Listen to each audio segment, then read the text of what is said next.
47% who are with him, who are dependent upon government, who believe that they're victims, who believe that government has a responsibility to care for them, who believe that they're entitled to health care, to food, to housing, to you name it. That it's an entitlement, and the government should give it to them. And they will vote for this president no matter what. Video from a Mitt Romney fundraiser early in the year came out this week on Mother Jones, internet sensation. And the question is, I should add, Mr. Romney in a press conference yesterday said that was inelegantly stated.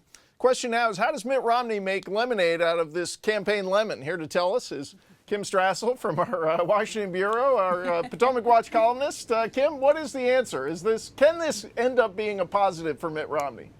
You know, you give me tall orders, James. Yeah, I know. Look, I think what Mitt Romney, I mean, we can all agree this was inelegantly phrased, but I think that what Mitt Romney was sort of hitting on, which ought to be a campaign theme for him in this election, is that under this president, you have seen an enormous growth in the size of government, and you have seen a lot of Americans who, against their wishes, have ended up having to become dependent on government because of the president's handling of this economy. And so you've got a lot more people on food stamps. You have a lot more people on welfare. You have a lot more people on Social Security disability.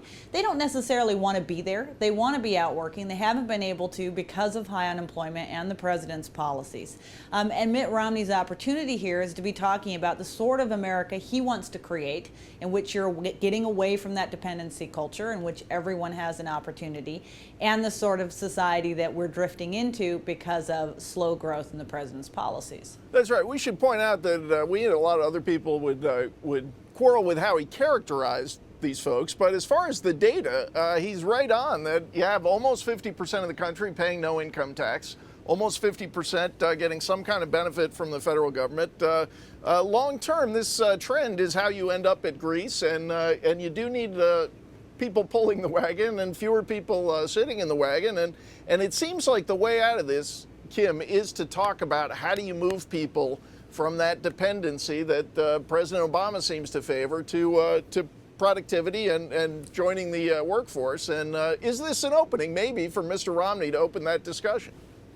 But it is, although he's going to have to overcome, again, what has been the big failing of his campaign is to actually explain how he's going to do that. It's not enough to stand up and say, I'm going to create 12 million jobs.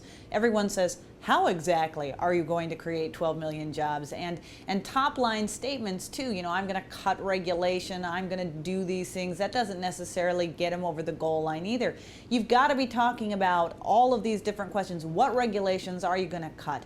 How are you going to fix the tax code? How are you going to unleash small businesses? How are you going to reform entitlements? These are the ideas that people want to hear. They don't necessarily, a lot of that 47% that he's talking about, they don't want to have to be taking any sort of dependency for the government, but they have to have some belief in a guy who is going to be able to say how he's going to get from point A to point B.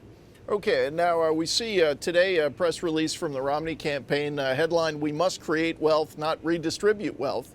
That seems perhaps like the beginning of a comeback on this issue, talking about how you move people out of, a lot of them, as you said, they're on government assistance in this era because the economy is terrible. The president bears some responsibility for that in terms of his policies.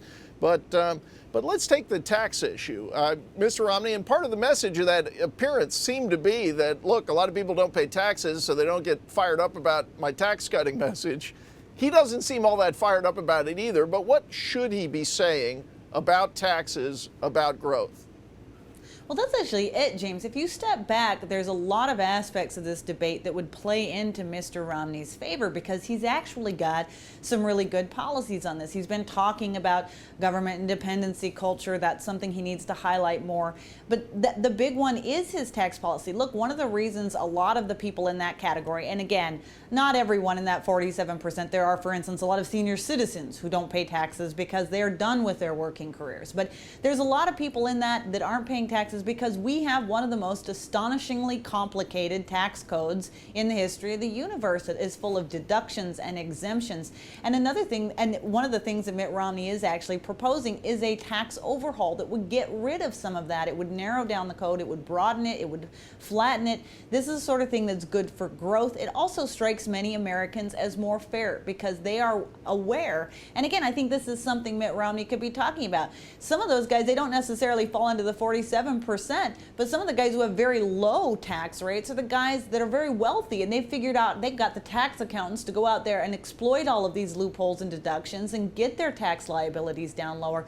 A lot of Americans, they don't like that kind of playing with the tax code. They want a level playing field. He could make some real progress on this issue. Yeah, I think that's right. And I also think it ought to be stated that a lot of the people maybe who are temporarily in that category or who get benefits because they're aging, they probably don't think he's talking about them, and maybe he's not. And so I'm not sure how many voters he's actually offending among those who would be open to voting for him anyway. But we'll have to leave it there. Kim, thanks for joining us.